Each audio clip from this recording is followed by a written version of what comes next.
into coaching, with everything going on, in the world, in our country, whether it's COVID now, all the racial tension in our country, how do you coach these kids up and prepare them? Because you talked about it, not just for football, but as they're in school, and whether it's a racial slur or someone's barking at the president and not thinking he's right. Like, how do you kind of try to influence and guide these kids as they're going through their own struggles at that, that really in between age of being an adult and still being a kid? What's some things that you tell them to try to guide them along the way? I try to stay vulnerable with my kids. I try to stay vulnerable, and I try to be myself.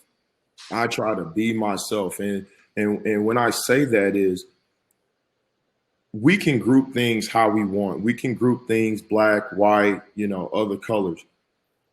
But at the end of the day, I try to take it case by case. Everybody is their own person. And if you give everybody that opportunity to show you what they're really about, that can change. That can change the narrative.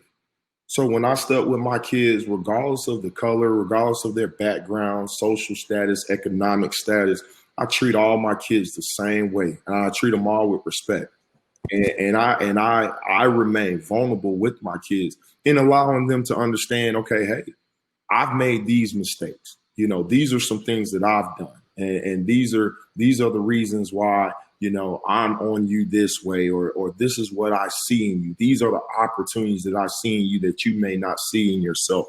And at the end of the day, you just hope that they'll come out. And when they get to that point in their lives to where they recognize, like, hey, man, God has a bigger role for me, and they look back around the people that they've been in contact with, they can decipher the good people from the negative people.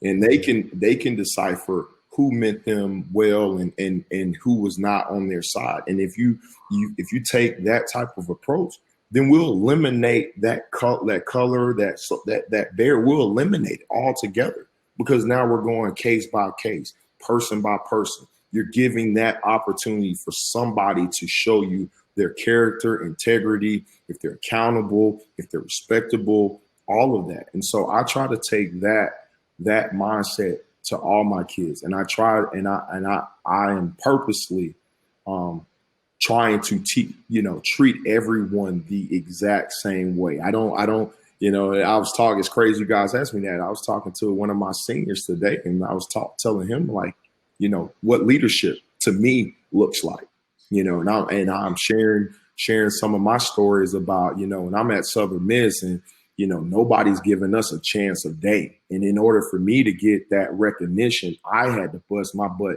every single day. And I knew that at the end of the day, I needed the guys beside me.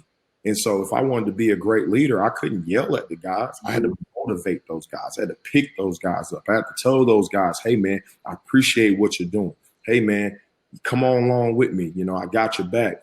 And, I would hope that at the end of the day, guys that I play with would recognize that and understand, what type of teammate that I was. And so, I'm trying to instill that in my kids that I coach on a day-to-day basis.